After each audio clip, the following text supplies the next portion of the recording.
Hello again and welcome back everybody to another edition of the Rural Report. I am your Rural 2IC and today we are going to do our daily headlines report for this Monday, 29 January 2024. There is a lot that is going on and I forgot to charge my microphone, so let's see what happens with this one.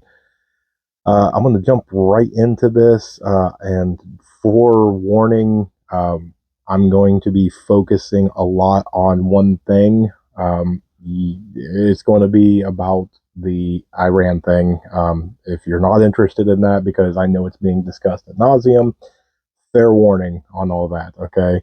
I will be doing some other things overseas. I will be bringing it back over here in the homeland and doing some different things, but it deserves a little bit of attention. I'm going to get it out there. And so, if you're not interested, here's your chance to click off. If you want to stay tuned, here we go. Again, in no particular order. So let's just go ahead and start out with the elephant that is in the room. And we're going to start out with the Iran piece. So if you don't know what I'm talking about, uh, there was the three soldiers that was killed in action with the drone strike. Now, there was a Iranian-backed militia group, whatever you want to call them, that officially took credit or ownership of the attack. This was a tent setup. It was kind of like a non-permanent sort of staging area that was attacked. Three confirmed were killed. Now the numbers that I am seeing before I just come on is now what they're saying: 40 plus injured, with over 10 happen to be medically evacuated for further treatment. Now, let's get into some details on this. So, immediately after all this happened, I started going in and doing my own research. And one of the first things that I go and I do is I start searching at the live maps. And the two that I go look at is the airspace and the maritime maps. They tell a tale, okay? Now, yes, I know they can be manipulated. I know transponders can be turned off. I know that they're public open source data. They can be manipulated in different things. I get that, okay? But it is a good source. And so I immediately went there. And as soon as I started seeing those reports come out, I saw the airspace above Baghdad start clearing out, and then a lot of Iraq start clearing out. So right there, telltale sign, something happened. And then it didn't take long that really there was some intense U.S.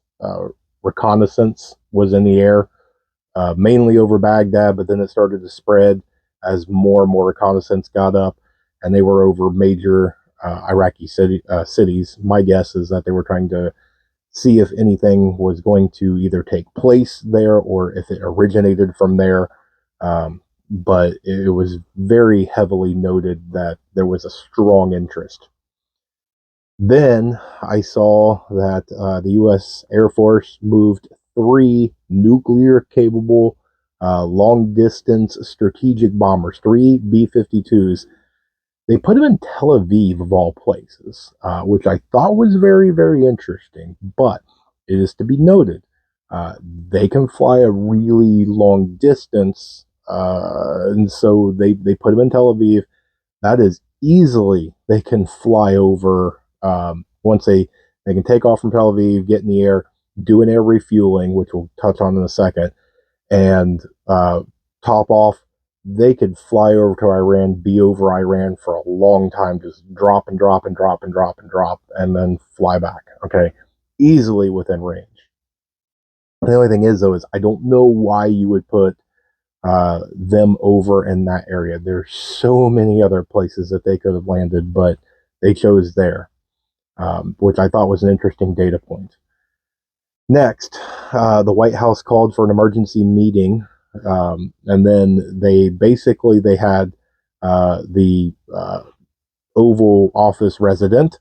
They had the Secretary of State there, the Chief of Staff, the Director of the CIA, the National Security Advisor, as well as many others. They basically had a war room meeting. Then I went back because I was looking through all the different headlines and different things on the underground networks and the other social medias and whatnot. I was trying to get a good grasp of what was going on. Well, I was trying to bounce back and forth between that and the different live maps. And I saw something very interesting where there was 6 air refuelers took off basically kind of back to back to back pretty late at night and obvious that they were heading overseas. They were going straight to Europe. That's unusual. You don't see that. And again, it was one of two things. Either they are flying over there because they're going to be needed. Now, we have a ton of air refuelers already over there. So to have 6 more go all at once late at night was what was unusual. Now, you don't really see fighters. Fighters do not pop up unless they want to be seen. Usually it's a training mission or they're doing some sort of test or something like that. But for 90, 95% of the time, you will never know a fighter is in the air unless you can visually see it yourself. Um, so there was two things. Either they were having a ton of fighters because fighters cannot fly over the water without air refuelers. They just can't make it. They're not designed to that. It's kind of like a sports car. They're all go with no fuel tank. So either we took a ton of fighters over in a hurry because normally you'll take fighters and you'll put them on either bigger planes or most of the time you'll put them on like an aircraft carrier and that's how you'll take fighters over. So either a whole bunch of fighters just went over, or we just took a whole bunch of fuel or fuel capability over. Now, it didn't take long for NATO to come out and release its statement saying that they hold Iran directly responsible for what happened. Okay, so there you go. Now you're having your battle line. So NATO is right there backing the U.S. The U.S. said Iran is completely the one responsible. NATO comes out and backs them. Now, right afterwards, Sky News came out and they said, and this is quote, as early as tonight, JB, or the person in the Oval Office, will authorize a U.S. military action in the Middle East and what will likely be the most consequential decision of his presidency. Okay, that's an interesting statement to make, very bold statement to make. Is it true? Well, they also added into that this U.S. strike on Iran is going to be something that is going to make or break moment because right now the credibility of American deterrence is teetering on the decision that is going to be made. Okay, so basically somebody popped one off. It's kind of like a sucker punch, whatever you want to call it. And right now we're into everybody in the room saw it. The whole crowd, went silent. All eyes are on that person. What are they going to do? Are they going to turn around and throw a fist back? Are they going to do something worse? Or are they just going to turn their back and, okay, nothing happened? I mean, there's a few different options that can go on this. And really, I saw that there was different things that they were considering.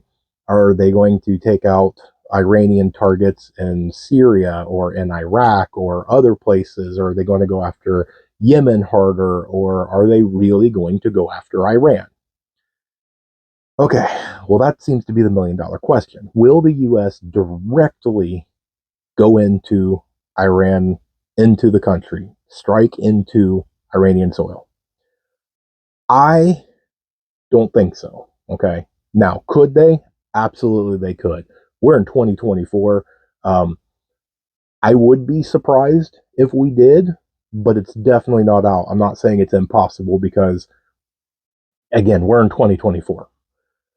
Here's my reasoning on why I don't think so. Now, granted, I could be on that common sense sort of way, and we're definitely out of the realm of common sense. But let me walk you through why I don't think we will do it. One, there's no country around there that is going to allow the U.S. to use its soil as a strike point. So, uh, Iran is not going to be happy. You've already got the backing of China, North Korea, of Russia, of all these places, okay, that they say that they 100% are going to back Iran. So if you get, say, Syria or Iraq or whatever, where they allow the U.S. military to come in and use them as the launching point of an attack directly on Iran, Iran's going to not listen to anything they got to say, and they are going to fully devastate that country. So none of them countries are going to allow it to happen. So more than likely, it's going to have to be something long off the way. Granted, maybe why they landed in Tel Aviv, okay, because Israel is going to back the United States. Um, they would allow the U.S. to go do it, okay. Number two, if they did strike, it would send oil and gas prices through the roof, more than likely. Um, you're already in an election year. You've already got the Red Sea stuff going on. You got different things going on. I don't see, especially Saudi Arabia has joined BRICS. Saudi Arabia is not really that friendly at the moment. Um, I don't see it happening. Now, granted, yes, I could be low on the list of why you don't do it, but it's on the list. Okay. Number three, um, you basically already have Yemen, Iraq, Syria, Lebanon, all of them. They're already attacking all the military bases and stuff anyway. So more than likely, if the U.S. did attack Iran directly on the soil, all of those would basically just start popping off all over the place. And you would probably have, in an indirect way, Russia, China, and North Korea doing something, cyber attacks, whatever you want to call it. They would join probably in an indirect way. And on a side note, if that happens, if the United States attacks, I would say probably within 24, maybe 48 hours, China goes into Taiwan. They just got the green light. Um, four, um, I would say one of the biggest reasons why is that if you go back and you look, and as far as I can find, now if I'm wrong, throw me a link or something to show me where I'm wrong. But as far as I can see in my research, the Pentagon has never won a simulated war game against Iran. They can't figure out how to do it. Now, is that saying they can't? No. They're just trying to figure out how to win within the rules and laws of war. Um, could they just go in and nuke everything or whatever? I'm sure that they could, but as far as I can see, um, every time that they did a war simulation against Iran, they've lost. And that's going to be one of the biggest deterrents of why I think they won't do it. Now, rounding out to number five, um, besides me personally believing Iran already has nuclear weapons, either ones that they've made themselves or with the help of North Korea, China, Russia, either sending them some, sneaking some in, or sending their own people in to help, create. Um, we have probably 50,000 plus troops in a area that is easily accessible to them. So if we strike, we put 50,000 plus U.S. personnel basically as sitting ducks. And if you don't believe me, I believe the last drone slash missile attack on a military base was like 168. So we're closing in on 200 very quickly. Uh, Yeah, okay. They would all be immediate targets within hours, coming from all over the places. It would be a swarm and a frenzy, and it would not be pretty. So those those are my reasons. Now let's move out of that area for a minute. What I found as we continue on our talks overseas, the Pentagon came out and they was asked about troops in Yemen, and they officially said, as a spokesperson from the Pentagon said, we have no troops in Yemen. What I find really funny is on the same day, really just like an hour or so afterwards, the White House releases a statement that said that a small U.S. military personnel has been deployed boots on the ground in Yemen. So either somebody is lying or there's no communication, both of which are scary. So take it for what it is, whoever you want to believe. We do, we don't. I'm going to say we do. It's pretty obvious that we probably do. I can't prove it, but um, yeah. Next, the Hong Kong judge has made orders for Evergrande to start liquidating. This was, we've talked about Evergrande in the past. They were basically declaring bankruptcy. They can't pay their loans, they're defaulting. And so, looks like the government has basically stepped in and said, okay, you're done, liquidate. After this ruling, the stock fell 20% basically immediately. It kind of did one of these numbers. They made the judgment and went straight down. And then once it dropped to 20%, it immediately got suspended. And so that stock halted. Okay, so final thing on the overseas is that we said the other day that the U.S. suspended its funding to the UN over allegations that there was some UN employees that was in on the October 7th uh, attack. And it looks like other countries are agreeing. So Canada, Australia, Italy, Finland, the UK, Germany, and the Netherlands have all backed the U.S. in this and said that they are suspending their funding to the UN as well. If you will go back, this is not a thing of me blowing my head up or pounding my chest or anything along those lines. If you go back, I said this a long time ago that it looks like the battle lines are going to be the UN versus NATO. Okay. Is that going to happen? I don't know. This kind of starts to look like that might be the case. Um, I did have somebody reach out and say that it's actually going to be NATO versus BRICS. That's a very, very good possibility. I'm not going to disagree with that one. But we'll see. Maybe my prediction comes out to be correct. I hope not. I don't want to see altercations, but yeah. Um, all right, so let's go here into the homeland before my battery dies and my microphone. Uh, this one I found to be quite funny. So the Daily Mail came out with an article that basically said that Taylor Swift could be the one that sways enough people to alter the 2024 election. Okay, it goes without saying, if you are a Taylor Swift fan, you're just going to have to deal with this statement.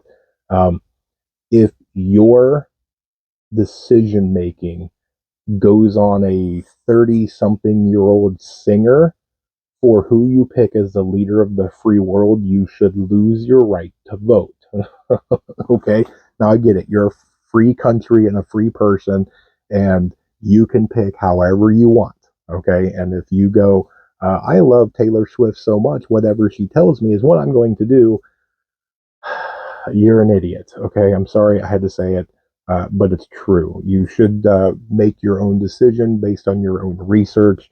A person that is a singer, a dancer, a movie star, throws a football, hits a golf ball, drives a car, whatever, they should not sway your vote. Okay, they should do their job, and you should do your own research, and then you make your own decision. Okay, let's get into a couple of last ones. So, um, Fulton County, Georgia, announced that it was hit with a major cyber attack.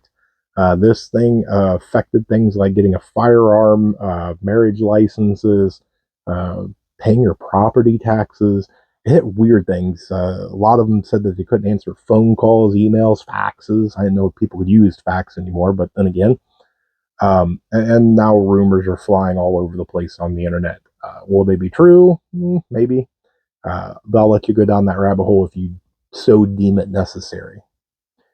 Next, it looks like Senator Rod Wyden, I'm going to guess. If you don't know who that is, he is a Democratic senator from Oregon. He came out and published letters from the NSA and the Pentagon confirming that the U.S. government is buying your private data from the internet from private companies without a warrant. Now, I guess what they're saying is, I guess first they came out and kind of denied it, and then they came out and basically said, well, if we're purchasing it, we don't need a warrant. Well, I'm sorry, you don't need my data. Okay, there's a right to privacy. And before anybody comes out and does the whole thing of, well, if you have nothing to hide, it's not about doing something that has something to hide. It is the reason why you close the door when you take a shower or go to the bathroom. It's not the thing that you're doing anything bad or illegal. It's, I don't want you to see what I'm doing. There's a thing called privacy. And yeah, I'm a pretty big stickler when it comes to that. Okay, so let's end on the Texas thing. So video starts to appear on social media, and rumors are already swarming around this video. And this video basically showcased what they're calling strange tank movements on the southern border. Now, where are they doing? I have no idea. In the video, they're just moving some tanks around. Um, will anything come about? I don't know. There was really no major incidents or major news that came out of Texas. There is a lot of showing that the farmers are already down there on the southern border. I would say that that's all because they are local. Tractors can't do cross country very well, or they probably could, just not very fast.